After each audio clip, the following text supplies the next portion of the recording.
എല്ലാ പ്രിയപ്പെട്ടവർക്കും നമസ്കാരം. ലക്ഷ്മി പൂജ ടാരോ അബണ്ടൻസിലേക്ക് ഏവർക്കും സ്വാഗതം.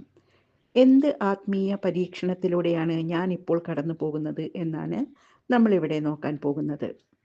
നമ്മുടെ ജീവിതത്തിൽ നമ്മളിപ്പോൾ നേരിടുന്ന പല പ്രശ്നങ്ങളും നമുക്കുള്ള ആത്മീയ പാഠങ്ങളാണ്. നമ്മൾ പഠിച്ചു തീർന്നിട്ടില്ലാത്ത പാഠങ്ങൾ. നമ്മുടെ ആത്മാവിനെ ഉയർന്ന തലത്തിലേക്ക് ഉയർത്താൻ നമ്മൾ ഒരുപാട് വേദനകളിലൂടെയും പരീക്ഷണങ്ങളിലൂടെയും കടന്നു പോകേണ്ടതുണ്ട്. ഇങ്ങനെയുള്ള പരീക്ഷണങ്ങളിലൂടെ കടന്നു പോകുമ്പോഴാണ് നമ്മുടെ ആത്മാവ് ശുദ്ധീകരിക്കപ്പെടുകയും അടുത്ത ഉയർന്ന ലെവലിലേക്ക് കടക്കുകയും ചെയ്യുന്നത്.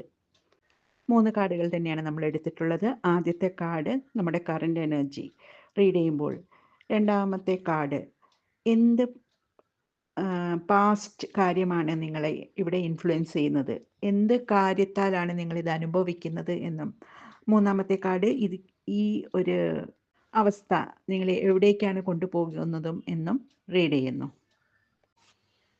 റീഡിംഗ് നോക്കാം. എല്ലാം ഉണ്ടായിട്ടും ഒരു ശൂന്യത നിങ്ങൾക്ക് അനുഭവപ്പെടുന്നുണ്ട് എന്നാണ് കാണുന്നത്. ഉള്ള സൗഭാഗ്യങ്ങളൊന്നും ആസ്വദിക്കാൻ നിങ്ങൾക്ക് കഴിയുന്നില്ല. ജീവിതത്തിനോട് തന്നെ ഒരു അതൃപ്തി തോന്നുന്നുണ്ട് നിങ്ങൾക്ക്. എന്തുകൊണ്ടാണ് നിങ്ങളിപ്പോൾ ഇങ്ങനെ ഒരു അവസ്ഥയിൽ എന്ന് നമുക്ക് ടാരോനോട് ചോദിക്കാം. എന്ത് പൂർവ്വകാര്യങ്ങളാണ് നിങ്ങളെ ഇങ്ങനൊരു അവസ്ഥയിൽ എത്തിച്ചിരിക്കുന്നത് എന്ന് ടാരോനോട് ചോദിച്ചപ്പോൾ, നിങ്ങൾ നിങ്ങളുടെ കടമകൾ മുഴുവൻ നിറവേറ്റിയിട്ടുണ്ടോ, അല്ലെങ്കിൽ നിങ്ങളുടെ കടമകൾ മുഴുവൻ നിറവേറ്റാൻ നിങ്ങൾക്ക് സാധിച്ചിട്ടുണ്ടോ എന്നൊരു ആത്മപരിശോധന വേണമെന്നാണ് കാണുന്നത്. നിങ്ങളുടെ കുടുംബത്തോടോ, നിങ്ങളുടെ കുട്ടികളോടോ, നിങ്ങളുടെ മാതാപിതാക്കളോടോ, അല്ലെങ്കിൽ സമൂഹത്തിനോട് തന്നെയോ നിങ്ങൾക്കുള്ള കടമ നിങ്ങൾ പൂർണ്ണമായും നിറവേറ്റിയിട്ടുണ്ടോ എന്നൊരു ആത്മപരിശോധന ഇവിടെ നല്ലതാണ്. എന്തായാലും ഈ ഒരു അവസ്ഥയിൽ തുടരേണ്ടി വരുമോ എന്ന് നമുക്ക് മൂന്നാമത്തെ കാർഡ് പറഞ്ഞു തരും. നോക്കാം.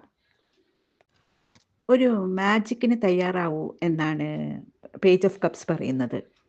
നിങ്ങൾ തീരെ പ്രതീക്ഷിക്കാത്തൊരു സന്തോഷം നിങ്ങളുടെ ജീവിതത്തിലേക്ക് വരാൻ പോകുന്നു എന്നാണ് കാണുന്നത്. നിങ്ങളിപ്പോൾ അനുഭവിക്കുന്ന ഈ അവസ്ഥകളൊക്കെ മാറ്റാൻ, നിങ്ങളുടെ ജീവിതത്തിൽ സന്തോഷവും ഉത്സാഹവും നിറയ്ക്കാൻ ഒരു മാജിക് അത് അടുത്ത് തന്നെ നിങ്ങളുടെ ജീവിതത്തിലേക്ക് വരും. അതൊരു പക്ഷേ നിങ്ങൾ വളരെയധികം ആഗ്രഹിച്ച പോലെ ഉള്ളൊരു വിവാഹ നിശ്ചയമോ, ഒരു പുതിയ പ്രപ്പോസലോ, അതുമല്ലെങ്കിൽ നിങ്ങൾ വളരെയധികം ആവേശത്തോടെ കാത്തിരുന്ന ഒരു പ്രോജക്റ്റോ നിങ്ങളെ തേടി വരുന്നതാവാം.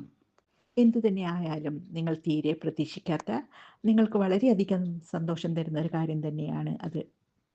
അപ്പോൾ പ്രിയരെ, ഇപ്പോൾ നിങ്ങൾ അനുഭവിക്കുന്ന വിഷമങ്ങളെല്ലാം നിങ്ങളുടെ കാർമിക് ലെസൺസ് ആണ് എന്ന് മനസ്സിലാക്കൂ. സന്തോഷകരമായൊരു ഭാവി തന്നെയാണ് നിങ്ങളെ കാത്തിരിക്കുന്നത്. എല്ലാവർക്കും ഈ റീഡിംഗ് ഇഷ്ടപ്പെട്ടു എന്ന് വിശ്വസിക്കുന്നു. എൻ്റെ ചാനൽ സബ്സ്ക്രൈബ് ചെയ്യാനും ലൈക്ക് ചെയ്യാനും മറക്കരുത്. നന്ദി.